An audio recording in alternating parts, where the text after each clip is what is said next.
Hey YouTube, this is Ryan making another vid. If you like my content, please consider hitting the like button. Also, please consider subscribing, as it is very much appreciated. I think I've already done a review on this fatwood from Big W, but I'm going to do another one because I've just joined a Facebook group called Bushcraft, and I mentioned on it that you can buy fatwood from Big W, and I just wanted to show them what you get from the fatwood that you buy from Big W. That's it there. It's $10 a box Aussie, so not too bad.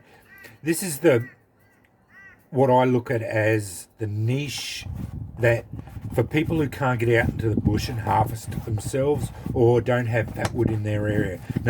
No pine trees in their area, or it's really hard to go and find the pine trees that have fallen over and died and produces fatwood. So this is a way of getting fatwood and being able to fool around with it and use it. It's in the barbecue section of Big W, and this is what you get. This is one of the sticks.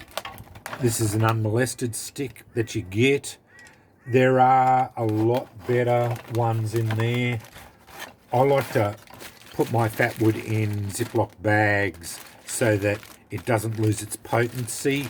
It doesn't come in Ziploc bags, so that was the only disappointing thing about it.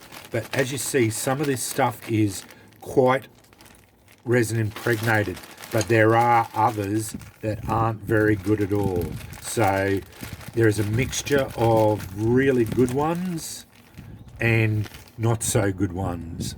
So yeah, it's overall I would rate it at about B plus for fatwood. I've been fooling around with it a bit, and like that one there is a pretty good one. It's got a fair bit of bacon in there, lots of gold. That is a good stick. I've been fooling around with it, getting lots of practice in with my ferro rod. Anyone who knows me and been watching my channel knows I'm flint and steel obsessed. So I've been dedicating at least the last 12 months on flint and steel. But I went and bought a 10-inch by half-inch ferro rod and high-speed striker. So I'll show you how that works on striking it into a ferro rod. All I did was curl it up and then got some shavings. Oh, if I can actually just...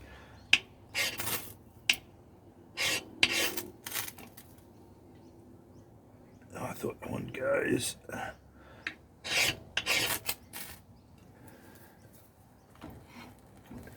So much for me saying I've had practice with my ferro rod. Yeah, if I hit it in the right spot, obviously it goes off pretty easy. I've been doing Fatwood Fridays and practicing with my ferro rod.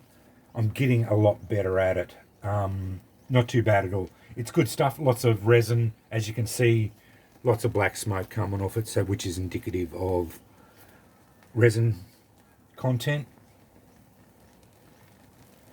That won't take too long to burn off.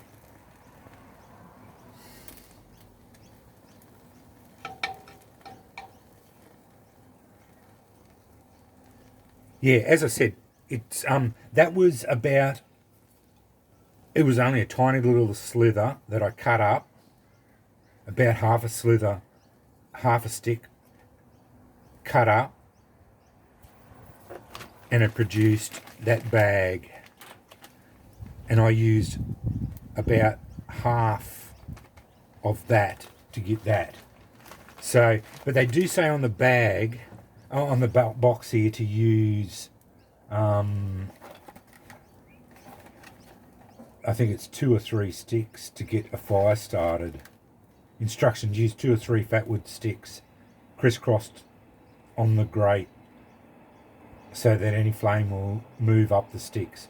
If you've got to use 2 or 3 sticks of this stuff to get a fire going, I think you need to address your ability to start a fire, because they're not breaking it down like this. And if you break it down like this, this is going to, like, this is how it works. It makes the flame sustain so much longer. The other one I was going to show you, if that would burn out, not much longer now, was my preferred method.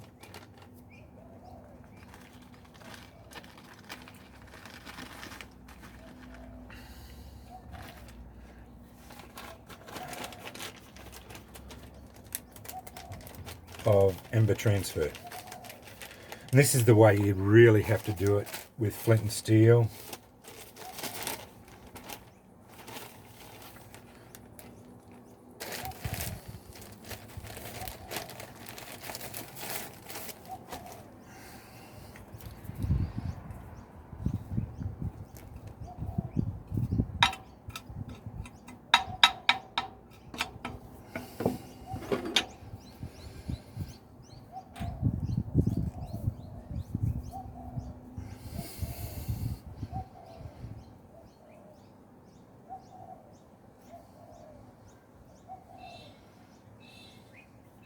Picked a bit of better rock. That one's pretty bashed up.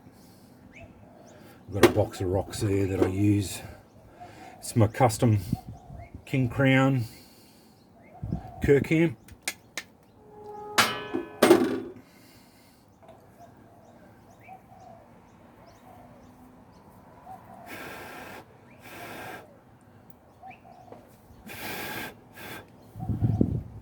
And then it's just a matter of, if I can do this in frame,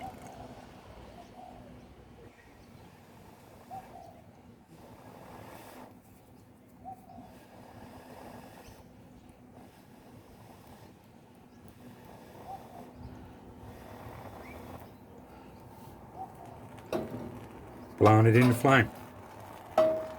Ember transfer with flint and steel.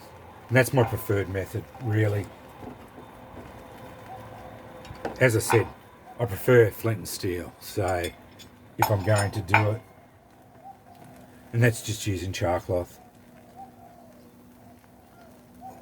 I'll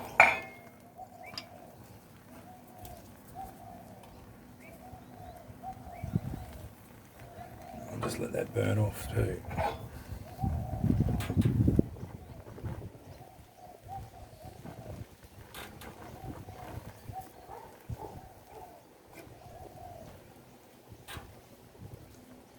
But overall, this fatwood from Big W is not bad for people who can't harvest it in the bush. I'm really happy with it. It's really good, a really good resource for people who can't get it out in the bush. Obviously, if you can harvest it out in the bush, that's the way to go. Don't bother buying it from Big W because yeah,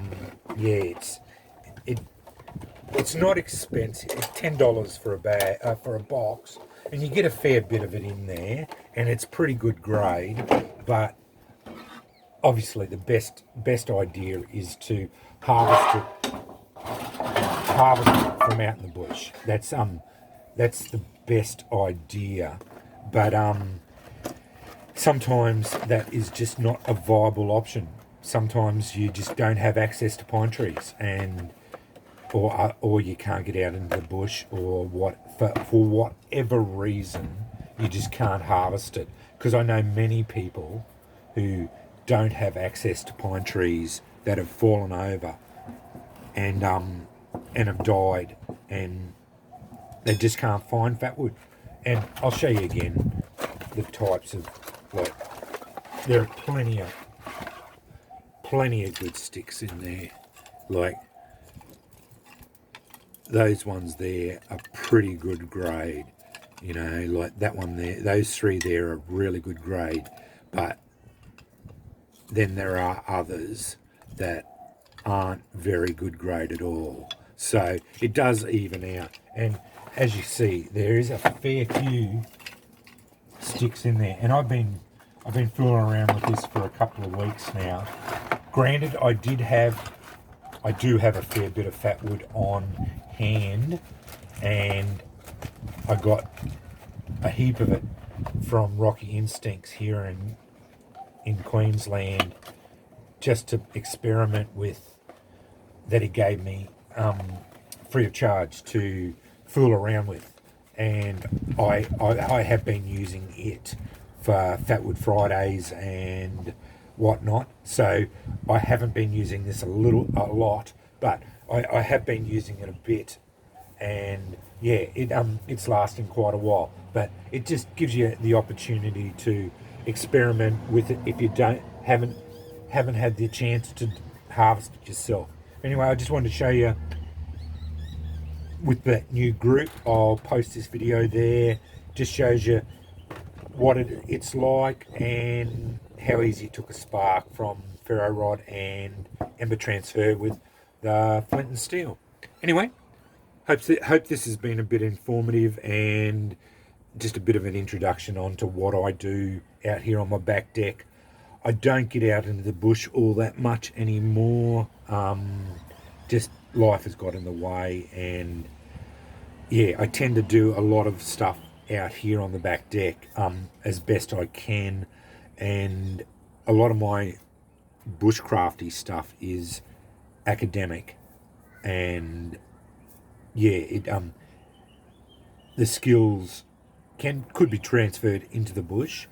I don't say I'll never get out in the bush again, but if the opportunity ever arises, I'll definitely get out there again and hopefully put these skills into practical use again. But yeah, this is what I mainly do, is just these sort of experiments with out on the back deck here.